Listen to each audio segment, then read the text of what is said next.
freedom is priceless, you said. It's tough to hear that, I have to say. Let's talk about global resilience and how we make sure that freedom is something that we do not have to discuss because we're actually living it. But before we get there, maybe we start with you. What is global resilience for you? Because we do want to talk about something, but it is still something that, well, it's hard to grab, right, sometimes. Resilience, what does that mean? Well, I guess from an energy perspective, it means that we need to have diverse sources of energy. And I think it starts with the way we talk about energy, because for quite a few years, energy has been almost annotated with a negative, feeling. But energy is good, and we need energy. So I think I would encourage everyone to start and encourage them to talk positively about energy. And we've seen that, as Fogh Rasmussen said, the Ukraine war was a wake-up call, but there were certainly some signs way before that we underinvested in energy, and investors were basically spooked by stranded assets and regularity measures that were not stable and so on. So encouragement in new energy production will certainly underpin resilience. Mm-hmm.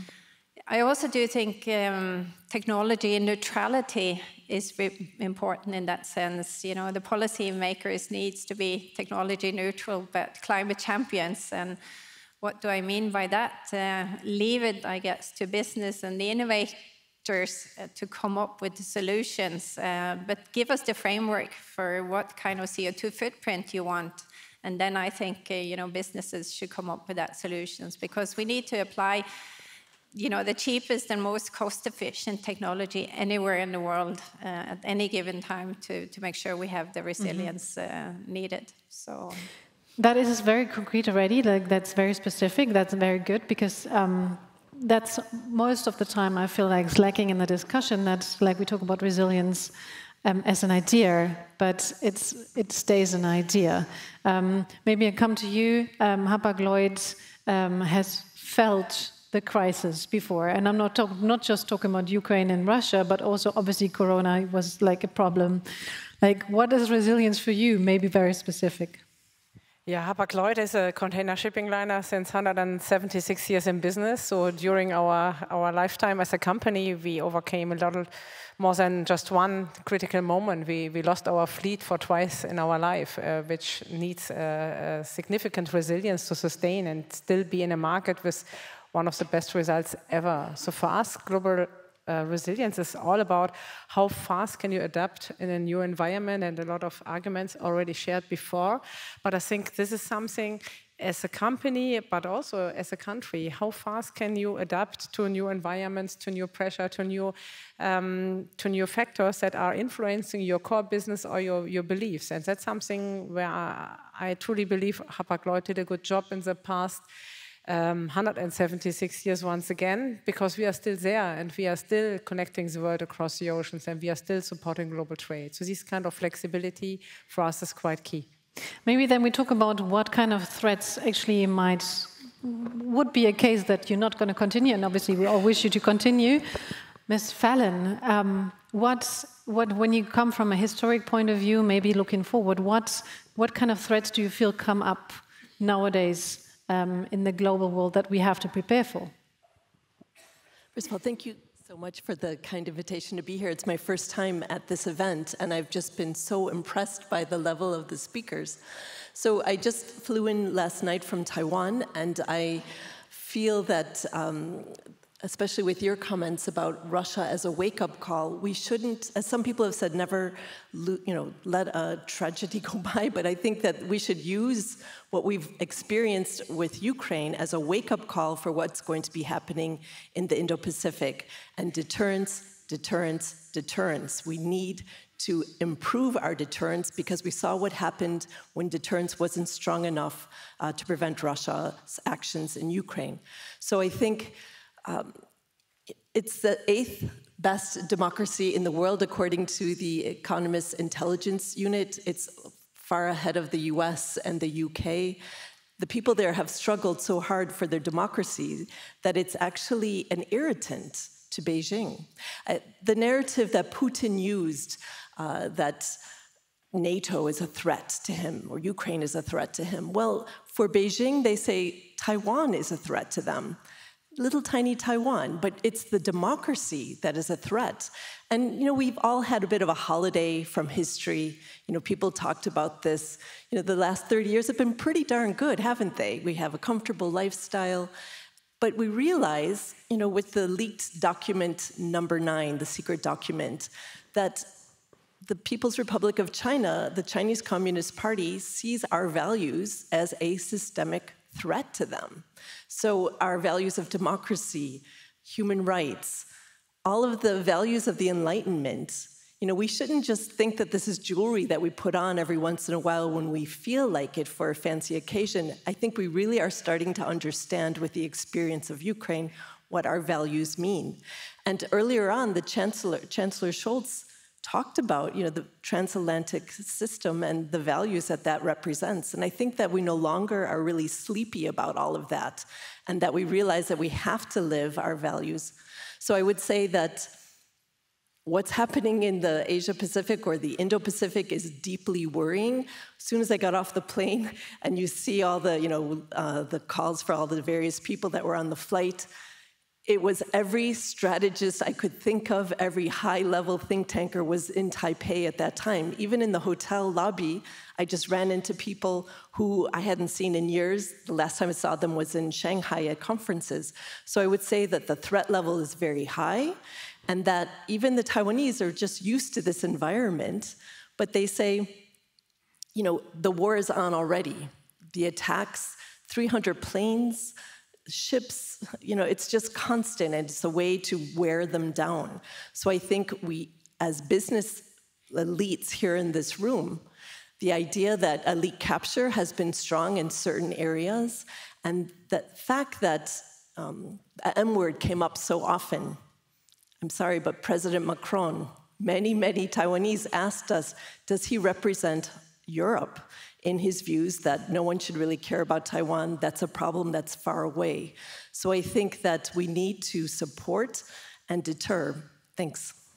Mr. Rasmussen, are we, because you are, like I said, like the founder of the Alliance of the Democracies Foundation, do you feel like the democracies that we still have are strong enough against a force like China and Russia, and obviously other countries like Iran, to just equal out that weight that they have?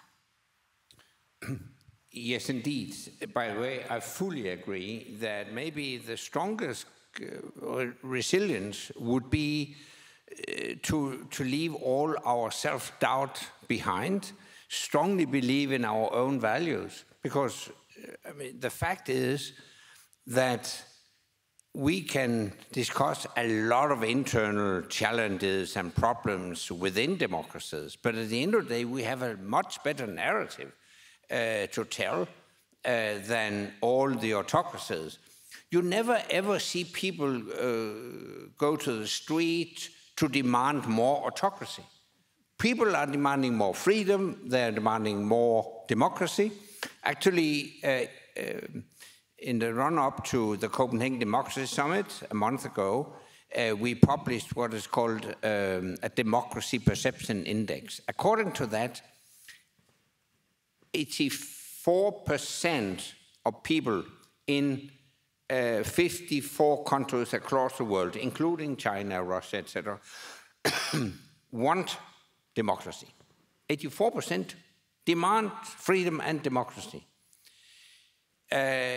So you have a big democratic deficit in the way that fewer people feel that their country is really democratic. So I think democracies are strong, and they're also strong enough. I think we have to realize that we are approaching a new world order. A new world order with two camps, a democratic camp led by the US and an autocratic camp led by China.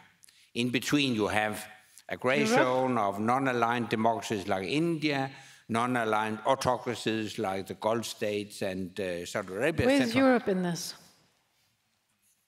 of course, Europe is and should be in the democratic camp. The idea that Europe can play a role as a mediator between Washington and Beijing is, in my opinion, ridiculous. There is no value-based equivalence between America and China. China is an autocratic, communist state. America is, with all its flaws, a well-functioning democracy. And obviously we should side with the democracy.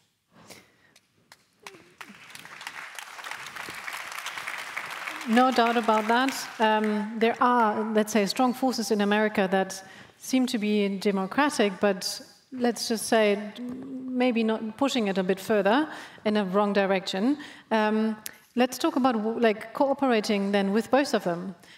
We've heard today quite strongly that working with the US is interesting because regulations is not as hard as here. We heard that if they offer you a carrot, they actually give you the carrot. They don't just like show it to you and make you run for it. But still, a lot of German, European countries trade with China because it's a humongous market. Most of the companies can't deal without it. They're too small. So, like now, where do we stand as an industry? Maybe you want to answer to that. I mean, for Hapag-Lloyd, China is a quite important market. We are a global shipping liner, so we are operating in more than 130 countries around the world, and Asia, Pacific, Atlantic. These are for us all quite significant markets. Nevertheless, in recent times, we are investing more in the African market and in India, for example. We just signed a deal with GM Baxi for terminals in the Indian market, acquired companies in Africa like Deutsche Afrika, Linie Dutch to strengthen also these alternatives for us. But we are a global player. We are connecting globally, and therefore we have to deal with different kind of democracies, of countries, of governments, as that's what Global Shipping Liner is doing. And today, 90% of global trade is still on vessels. So we are still transporting goods around the world, and therefore we have to figuring out, where to play. We cannot ignore China. If we do it, then they have enough Chinese global trade and shipping liners on their own. Question is, how can we join forces and how can we make sure that as an ecosystem with all partners within, we still do it in the most valuable way? Therefore, I very much like your idea about values and, what are our beliefs and where are we with our main focus and with our strategy, then linking into global values, which should be something for everybody. Mm-hmm. Do you want to mention? No, I think as the largest supplier of energy to Europe, we're in the midst of two things these days. It's energy security, but the energy transition. And if we're going to succeed with the energy transition, it is extremely hard to disregard China. They're 31% of the emissions in the world, 50% of the renewable investments in that. They dominate the rare earth minerals. They dominate the solar panel. So if the world wants to succeed in the energy transition, we need to relate to China, as you said, also on the shipping side. Doesn't mean that it's easy, and I think Jens Stoltenberg talked about it earlier, that there are certainly other considerations to be made, but I just wanted to point out that disruptive politics and protectionist measures is not what's going to help the energy transition, at least. What can we do what if we do when actually Taiwan does get attacked? What does it mean? And it's like you said, it's a very likely threat to be. As one analyst put it this way, we've been feeding a baby shark and now it's a killer white. And we thought it was going to turn into a dolphin, right? So this whole idea of Wandel durch Handel, that it was all going to work out so well. Well, now we see economic coercion. We got a nice taste of that with Lithuania, and the German car industry saw the follow-on effects of that. So China's ability to get what they want out of Europe using economic coercion is a deeply disturbing issue. Now the tables are turning. So how do we move forward? All right, it's a country of 1.4 billion people. 1.4 billion customers can't be wrong, is what everyone always thought. But now we have to think far more strategically. no one has ever made a decoupling policy.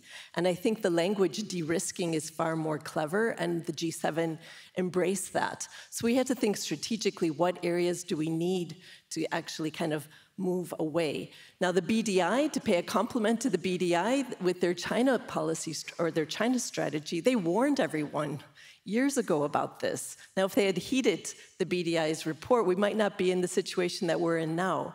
Don't put all your eggs in one basket is another thing my mom used to tell me. So I think that we have to diversify.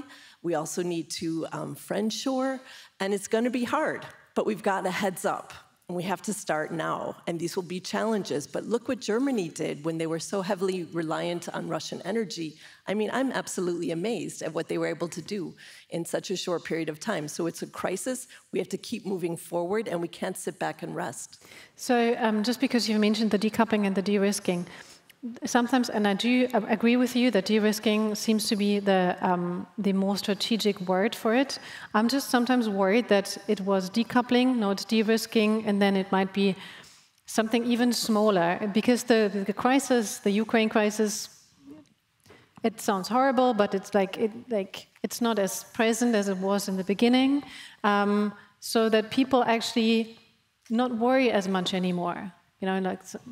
So do you feel like that's a risk? You also can answer to that, maybe. Yeah, but actually, I would like to comment on the discussion we had about China. And I mean, we cannot decouple from China, obviously. We cannot decouple. But we can at least demand a level playing field. And the fact is that the Chinese do not comply with WTO rules and standards.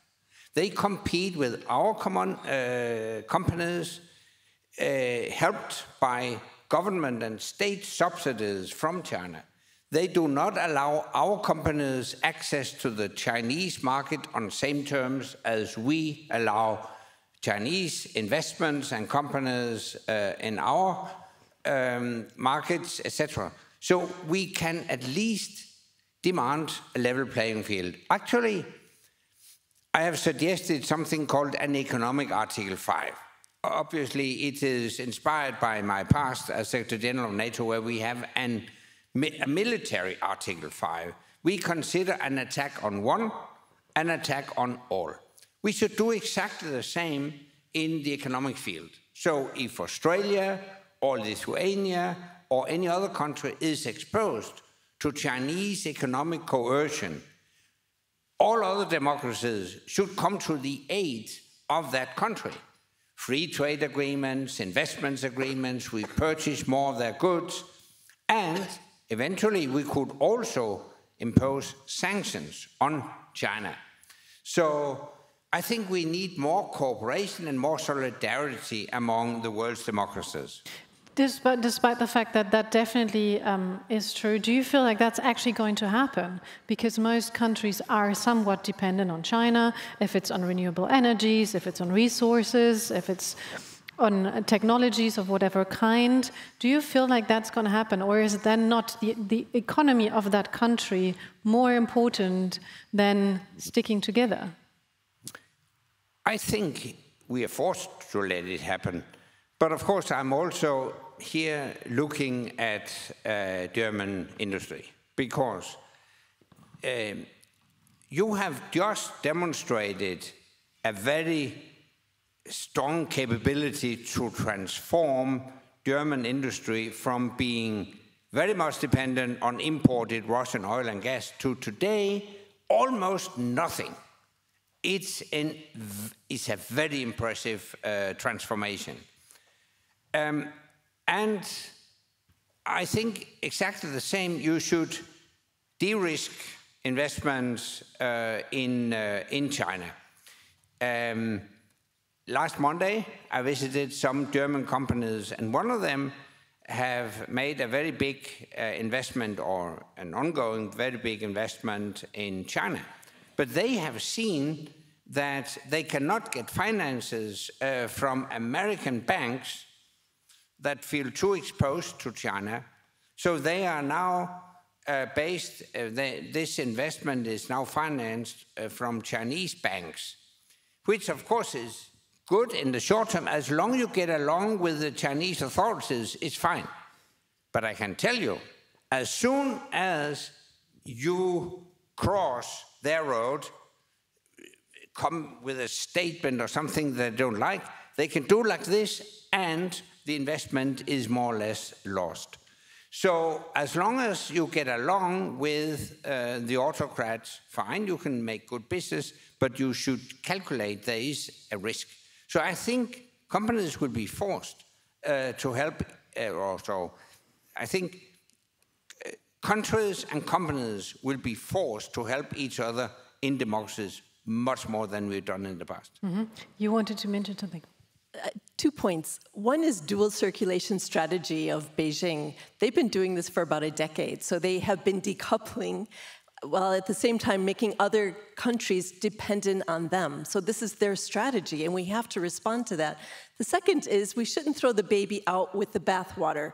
The WTO, the World Trade Organization, needs some reforms. So we don't have to start with square one. I think we should work hard to improve it and reform it, because we shouldn't have to, it has a huge function. And this narrative of an economic NATO, it's a great narrative, but what about the global south? We've lost the influence in the global south, and something like that will also repel them. So I think that we need to kind of make up for lost time with the global south. The Russian and Chinese narratives is really working well there. And so we see with the votes at the United Nations, we're kind of alone here in regards to trying to get a vote to punish Russia for what they've done at the UN. It's very, very difficult. We've lost support from the rest of the global south. So I think that we need to kind of work together to make global governance more effective. And making just a club for rich Western companies is not really going to do it, I'm afraid. But let's come to the business side of that. It's tricky. And tricky is a word that's actually like way too soft for what's going on. It's hard. It's hard for companies. It's hard for people who want to invest. It's hard for people who need to invest. We all know Germany is highly dependent on the automobile industries. Automobile industries do really well in China, not as good anymore. We don't know what's going to happen if that's going to go down. So it's actually important to each and every one of us living here. How do we react to this? How do you make sure that, how do you discuss that in your company? You saying okay, we're just going to try it another 5 to 6 years, and then how do you do it? No, that's something we discuss, every day almost. But I thought I'd just pick up a little bit on the different reaction from the US and Europe on the Chinese threat. And I think you alluded to it already. On the energy side, we see the carrot in the US versus the stick in the EU. Inflation Reduction Act introduced a lot of tax incentives to do the right thing in the energy sector and energy transition, whereas Europe is trying to regulate themselves out of anything and put penalties. So I think there's something interesting to look at in that respect. You're meaning exactly European Union spending more money on subsidizing and... I think it is important for business to step up as well. So what we've been trying to do is to say, and again, I'm speaking on an energy transition perspective, I guess that's what I know the best. We've been trying to build new value chain, full value chains, and we're building partnerships, whereas, producers, infrastructure owners, consumers, build strong partnerships, and then we know exactly what's needed to make these fly. So we can have very educated discussions with policymakers, politicians, and say, this is the regulation we need, this is the policy we need in place, this is the missing money, in other words, the subsidy. So at least that's the way we are trying to attack it. Do they listen? Excuse me? When you talk to the policymakers, do they listen to you? They do. I think when you come with the full, you know, and a lot of the policymakers in my mind, you know, or my experience, are looking for solutions. Because it is difficult. It's extremely complex, what you said, both the energy security and the energy transition. So if you come with the proposal and sort of a full value chain and tell them this is really what we need, they do listen. Mm. Do you have a backup plan? Like if like Taiwan actually does get attacked and we do start, I don't know, sanctioning China, I don't know if that's going to happen. Do you have a backup plan for that kind of scenario? I mean, I was listening to you, Irina, and I'm a fast follower, so we are discussing as well quite heavily at the moment the situation from a geopolitical perspective, what's going on, but not just geopolitical, also what kind of global trade would we like to ship around the world. So this is also a big question for us at the moment, and how to do it in the most efficient way when we come to sustainability, how big should be our carbon footprint, or how small can it be if we invest into the right areas. So our plan B at the moment, we are working heavily on our strategy 2013 this year. So Hapag-Lloyd gave themselves a strategy 5 years ago. It's called Strategy 2023. Surprisingly, we are in 23. None of us did oversee this kind of political situation where we are in today. Nevertheless, as I started, adaptability is for us quite important. And the Strategy 2013, does it include a plan B? Somehow, I would say. We are at the moment thinking about what kind of pocket of growth do we see we are not focusing today. So what kind of areas would we like to see growing?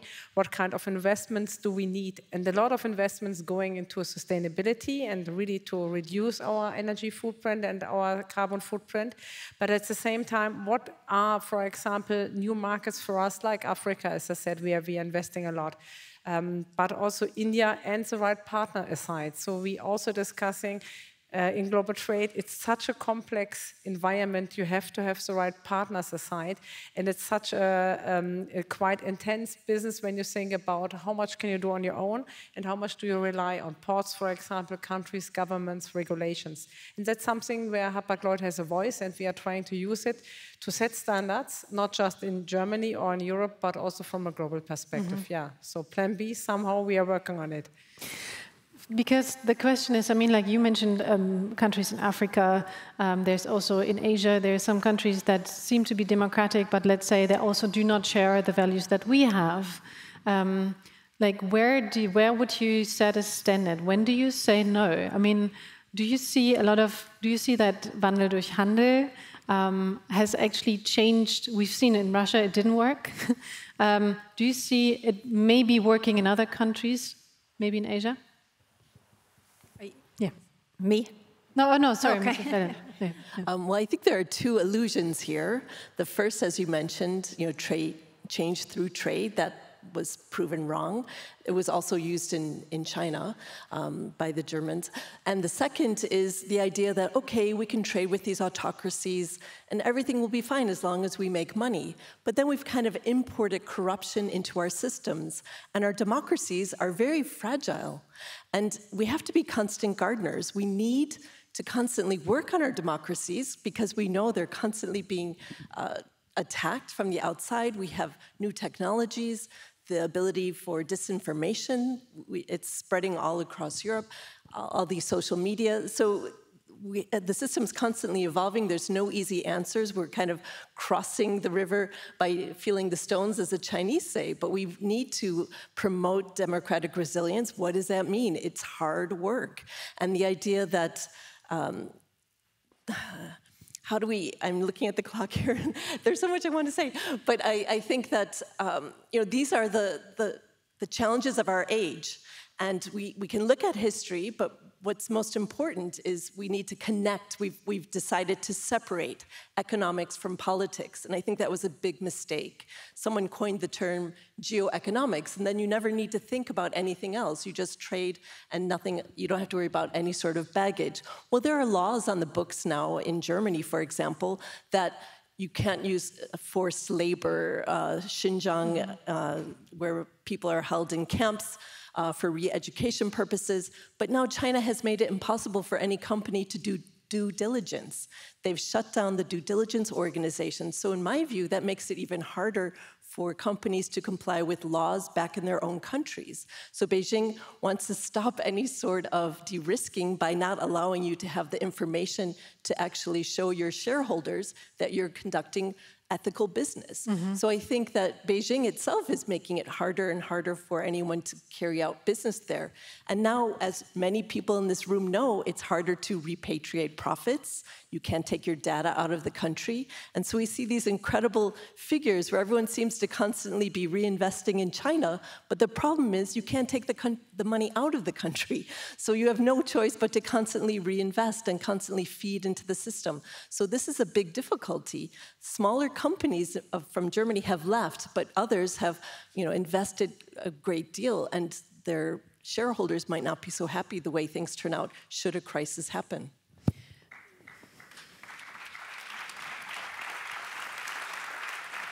Then let's maybe talk about why do people do it anyway? I mean, yes, shareholders. That's a big point in that story. But for a company who can't do a proper due diligence, who can't take the money out of the country, who has to probably be in a forced joint venture with a Chinese company, why do you think people here nowadays are still kind of maybe hoping that will turn out to the good? There's two things, hope and fear. So I think people prefer to hope. Xi Jinping is on his third, he changed the rules. He's on another term. He looks like he'll be around for quite a long time. The narrative, if you read the actual speeches that they publish, they're quite worrying. I mean, he's made it quite clear that Taiwan is the next thing on his to-do list. So I think it's a question of not when, but maybe if. We'll see. I'm sorry.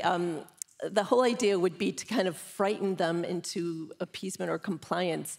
Maybe the narrative is peaking because of the elections that are going to take place in Taiwan soon. Maybe they feel that they can influence that by rattling the saber so much, so that maybe the public will be afraid and vote for the KMT, the party that actually supports kind of reunification or moving towards China, because it's not really reunification, that's another conference. But anyway, I think that I understand business interests. It's a very, very difficult time right now. And if you have sunk costs in China, it's really difficult to pivot away from that. I think the only way forward is to work with allies to bring power and pressure to bear, work through the WTO, and kind of de-risk where you can. It's a process. It's not going to happen overnight. We've already seen it start from certain companies, but I think that's the only way forward. And we have to be aware that the idea of working with autocracies and not thinking that they're going to pollute our own systems, that's something I think we have learned from this experience. Mr. Rasmussen, if we all decide that we're going to push trade in democratic companies, I'm going to have it right at one stage, countries, so we're going to push trade in democratic countries, and we're going to kind of build like a global market in countries that share the same value. Is this going to be enough to support each of these countries' economy? Yes. I mean, good. The world's democracies represent over 60% of the global economy. But let's make no mistake, we will still have globalization. There will still be economic interaction with China. I mean, simple goods can still be traded with China without any problems. But we're speaking about the high-end technology where we have a lot of issues. So you will still have globalization, but globalization will change its phase. So what I envisage is a world where you will have less economic interaction between the democratic camp and the autocratic camp, and more economic interaction within the democratic camp. I think it should be much easier to agree on free trade deals. We should facilitate foreign investments in democracies. We should make exchange of technology much, much easier. I when I'm speaking with companies that seek advice, I tell them, you can of course still invest in China if you calculate the risk. Can you calculate the risk? Beg your pardon? Can you calculate the risk we've just heard? Of course, you can still invest in China, but be aware of the risk. And if there will be an open conflict over Taiwan between the US and China, I think most of your investments in China will be lost. Already today is quite a challenge to navigate all the sanctions regimes and all that. So my advice would be not to decouple, but to diversify, to reduce your presence in China, to move to alternative locations, to review your supply line, etc., etc. So you will still have globalization, but it will change its face, and the democratic camp in itself is strong enough to feed all of us. But it is it's a pricey decision, because diversifying means you have a more global structure that you need to build. You need to be more present in different countries. You need to have different workforce. That all of that is pricey. It costs money, right? So that means that the profits of companies that we see now will definitely go down. Yeah, but basically, I said in my introduction, it is a question. What is most important, profit or freedom? I will vote for freedom. Clear statement.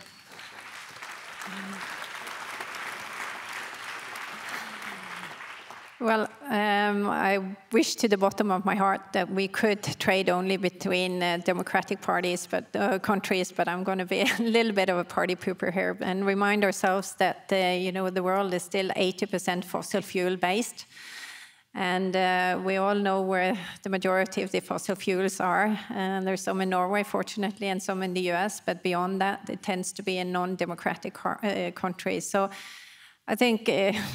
I wish we could get there, and I wish we could get there sooner. But realistically, right now, the world is dependent on non-democratic countries for their energy sources. So, but in Equinor, we're at least doing our best to remain a stable and reliable supplier of new and old energy to Europe. Do you feel, when we talk about next level, that when we talk about resilience, that the hydrogen that we now seek as the next level of future energy, that we actually on a good way there, on a good path? I think hydrogen is definitely needed in the energy transition, and there is I would say, not very constructive discussion on whether we should use green hydrogen or blue hydrogen in EU. I think the hydrogen molecule is the same anyway. If you really want to go for green hydrogen, you're dependent on import from probably non-democratic countries. If you want to have blue hydrogen, Norway is ready and willing to help you with that. If you allow one last word, because the topic of today was the global resilience, and we are focusing a lot on the geopolitical side, which is super important, but what we didn't touch so far was really this kind of sustainability aspect when we talk about also global resilience, because as I said, we are connecting the world with our vessels. We are facing a lot of climate extremes at the moment, which are risking our vessels when they go from A to B.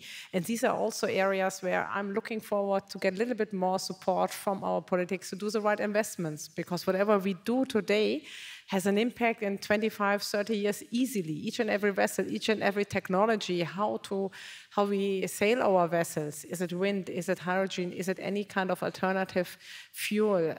Every decision we have today has an impact in 30, 40, 50 years. And this one we didn't touch, but I think it's also quite an important topic when we talk about global resilience. It's not just the geopolitical side, which is super important, don't get me wrong, but it's also, I would love that is the only thing, but we have also a climate crisis in front of us, and companies have to deal with their investments within.